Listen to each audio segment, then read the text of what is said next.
देखिए, आज वर्ग 10 में हम लोग आधुनिक आवर्त सारणी के बारे में बात कर रहे हैं, मॉडर्न पीरियोडिक टेबल के बारे में बात कर रहे हैं। हमने पिछले क्लास में भी बताया था कि मोस्ले ने इसका प्रतिपादन किया। अभी लिखो मत, 2-3 मिनट मत लिखो, ध्यान से सुनो। पहले मॉडर्न पीरियोडिक टेबल का बनाने के लिए क्या किया मोस्ले ने, उसको हम एक लाइन फिर ओवरव्यू कर रहे हैं। नोट्स तुम लोग इसमें से लिख सकता है, वीडियो में से। उसने किया क्या कि एंटी कैथोड के रूप में तत्व को लिया, जिस पे कैथोड किरणों से क्या करना था, प्रहार कराना था। तो प्रहार करने के लिए उसने जो तत्व लिया उसको एंटी कैथोड बोला गया। जब उसको मैं कैथोड किरणों का प्रहार कराया तो उसमें से क्या निकला, एक्स किरण। क्या निकला? एक्स किरण निकला। जब एक्स किरण निकला तो वही एक्स किरण का नेचर जानने की कोशिश किया। उसने अलग अलग मेटलों को बदल दिया। वहां पर एंटी कैथोड के रूप में कभी सोना, कभी चांदी, कभी तांबा, ऐसे अलग अलग मतलब तत्व लिया। और अलग अलग तत्व लिया तो पाया क्या, अलग अलग चीज उसमें से कंपन आवृत्ति वाला एक्स किरण निकल रहा था। यही ना बात हो रहा था। मोस्ले ने यह पाया कि अगर हम एंटी कैथोड के रूप में जो अगर ले रहे हैं अगर तत्व, तो उसका जो कंपनावृत्ति जो एक्स किरण आ रही है, उसकी कंपनावृत्ति जो है वो भिन्न भिन्न प्रकृति की है, अगर तत्व अलग है तो। यही नहीं पाया उसने। और जब उसमें क्या किया कि एक सामंजस्य स्थापित करने की कोशिश की, उसने क्या किया कि प्रयोग किए गए तत्वों को जिसमें एंटी कैथोड के रूप में जिसको इस्तेमाल किया, उसकी परमाणु क्रमांक को एक तरफ सजाया और उससे प्राप्त जो एक्स किरण थी उसकी कंपनावृत्ति को वर्गमूल निकाल कर एक तरफ सजाया। और जब उन दोनों को ग्राफ बनाया तो एक सरल रेखा पाया। तब उसने यह निष्कर्ष निकाला कि आधुनिक आवर्त सारणी में हमें क्या करना है, आधार जो मानना है वो परमाणु क्रमांक होगा, द्रव्यमान नहीं, क्योंकि परमाणु द्रव्यमान उसके आवर्ती फलन नहीं है, बल्कि आवर्ती फलन है कौन, परमाणु क्रमांक उसका आवर्ती फलन है। उसने इस हिसाब से निकाल के दिखाया। हमने वही एक्सप्लेन इसमें किया है, समझ रहा है।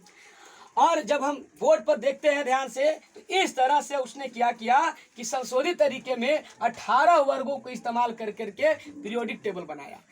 उसमें क्या था, मेंडलीव की आवर्त सारणी में उसने उपवर्ग ए और बी था, रोमन अंक में उसकी गिनती थी, उसने उपवर्ग ए बी को हटा दिया और क्या किया, 18 वर्गों में बांट दिया। रोमन के जगह पर हिंदी अरबी एक दूसरे लिख के 18 तक लिख दिया। यही ना किया, जो इस तरह से हम प्रारूप देख सकते हैं, है ना। और हम इसको अच्छे तरीका से इस क्लास में ही समझ लेंगे कि इसकी विशेषता क्या है ना। ये जो आवर्त सारणी बनाई गई मोस्ले के द्वारा, इसे आधुनिक आवर्त सारणी का नाम दिया गया या दीर्घ आवर्त बोला गया। इसकी क्या विशेषता है, तो इसकी विशेषता की बात हो जाए तो हम पहले वर्ग की तरफ नजर दौड़ाते हैं। इधर ऊपर बोर्ड की तरफ दिखाओ। तो इसमें क्या है कि यह दीर्घ रूप कहा गया। किसको, इस पीरियोडिक टेबल को क्या कहा गया, दीर्घ रूप कहा गया। इसमें कितने वर्ग हैं, 18 और 7 आवर्त है। 7 आवर्त है। आवर्त को अंग्रेजी में पीरियड भी कहते हैं, वर्ग को ग्रुप भी कहते हैं, कंफ्यूजन नहीं होना है। अब देखो पहले बात समझो, जो खड़ा खड़ा लाइन है ना वो वर्ग है, और जो ऐसे लाइन है क्षैतिज वाला आवर्त है। तो पूछता है ऑब्जेक्टिव में कि क्षैतिज कतारों को क्या कहते हैं, आवर्त, और उदग्र कतारों को क्या कहेंगे, वर्ग कहेंगे। समझ में आ रहा है बात। इस तरह से दूसरी बात इसकी वर्ग की विशेषता में हम आ रहे हैं कि वर्ग 1 और 2 को हल्की धातु कही जाती है, और उसमें भी वर्ग 1 को क्षारीय धातु कहा जाता है। क्या कहा जाता है, और वर्ग 2 को क्षारीय मृदा धातु कहते हैं। वर्ग 1 और 2 दोनों मिला के क्या है, हल्की धातु। अब तीसरी बात आ गई कि वर्ग 3 से लेकर वर्ग 12 तक के धातुएं जो है वो भारी धातु या संक्रमण धातुएं हैं। समझ आ रही है। अब देखिए चौथी पॉइंट में आ गए कि वर्ग 13 से लेकर के 17 तक में जो है वो आपकी अधातु है। उसी बीच में आपको और मैं पॉइंट करना चाहता हूं कि देखिए यहाँ पर बताया है बेरियम, सिलिकॉन ऐसे करके दिखाया ना, ये सब ये उपधातु है, समझ रहा है। और इसके इधर दाएं तरफ सब क्या है, अधातु, इसके बाएं तरफ क्या है, धातु है। ऐसा आपको समझ में आना है ना। 17वां वाला हाइलोजन से है। 17वां वाला क्या है, हाइलोजन से है। ये बात समझ में आनी चाहिए आपको। 17 वाला के बारे में आप बोलिएगा कि ये हाइलोजन से है। क्या है, हाइलोजन से।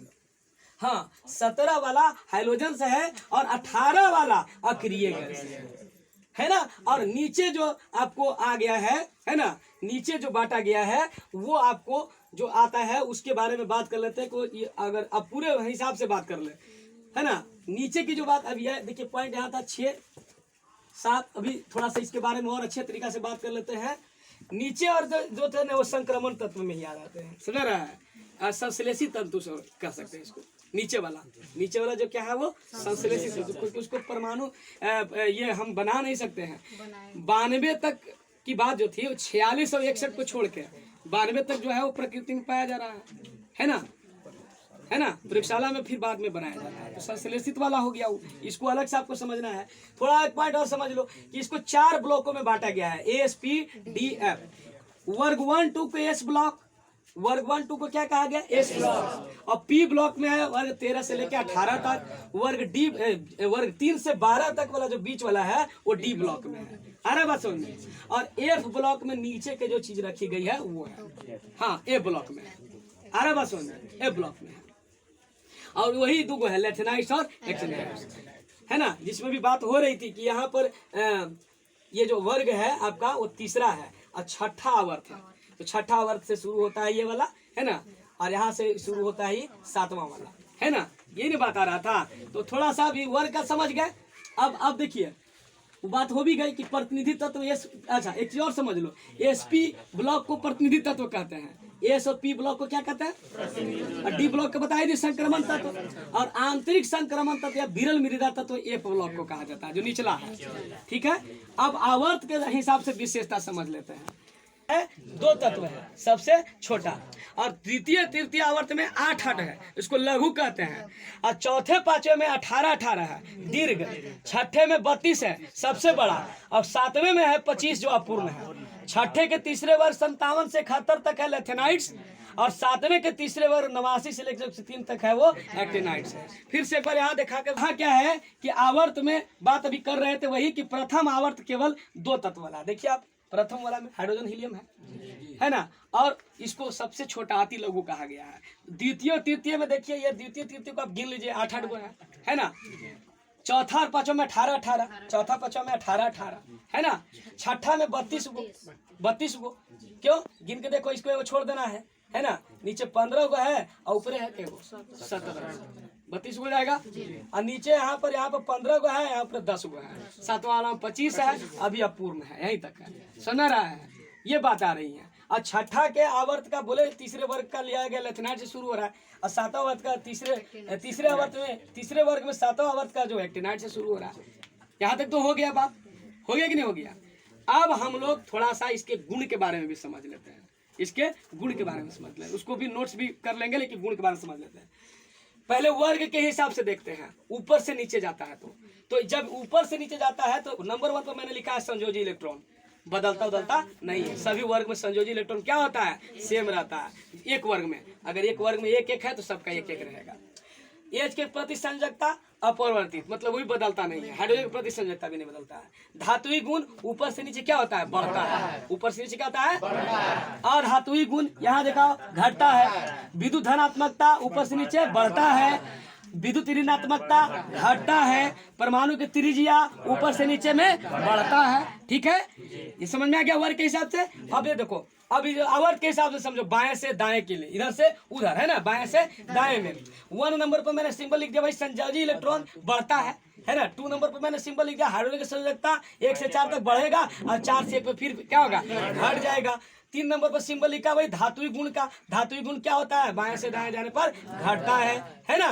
चौथा नंबर पर मैंने वहां बताया अधातुई गुण, अधातुई गुण क्या होगा, बढ़ता जाएगा, है ना। 5वां नंबर पर मैंने बताया विद्युत धनात्मकता, तो विद्युत धनात्मकता क्या होगा, घटता जाएगा, है ना। 6ठे नंबर पर मैंने लिखा विद्युत ऋणात्मकता, तो बढ़ते जाएगा बाएं से दाएं। 7वां नंबर पर लिखा है परमाणु की त्रिज्या, तो वहां पर क्या होगा, बाएं से दाएं जाने पर घटता जाता है। एक बार फिर से इसको वीडियो को रोक करके 2-3 बार समझ लेना है और लिख लेना है ना। और थोड़ा सा इस पे दिखाओ भैया, है ना, दिखाओ, समझ में आ जाएगा कि गुण जब हम बात कर रहे हैं तो पीरियोडिक टेबल की गुण की बात कर रहे हैं जब, तो आपको गुण में ये सब चीज़ें आपको टेबल बना के भी समझ जाइएगा। तो लिख लीजिएगा पूरा एक्सप्लेन करके कि भाई संयोजी इलेक्ट्रॉन है, वर्ग में ऊपर से नीचे आने पर परिवर्तित रहता है। हाइड्रोजन की सफेद संयोजकता परिवर्तित रहता है। धातुई गुण क्या होता है, बढ़ता जाता है। अधातुई गुण क्या हो रहा है, घटता है ना। विद्युत धनात्मकता क्या है, बढ़ता है। विद्युत ऋणात्मकता क्या है, घटता है। परमाणु का आकार क्या है, बढ़ता है ऊपर से नीचे आने पर। अब बाएं से दाएं जाने पर संयोजी इलेक्ट्रॉन बढ़ता है। हाइड्रोजन सफेद संयोजकता 1 से 4 तक बढ़ती है, फिर 1 घटकर 1 हो जाती है। धातुई गुण घटता है ना। अधातुई गुण बढ़ता है। विद्युत धनात्मकता घटती है। विद्युत ऋणात्मकता बढ़ती है, परमाणु का आकार घटता है। क्लियर हो गया? इसको देख लेना है।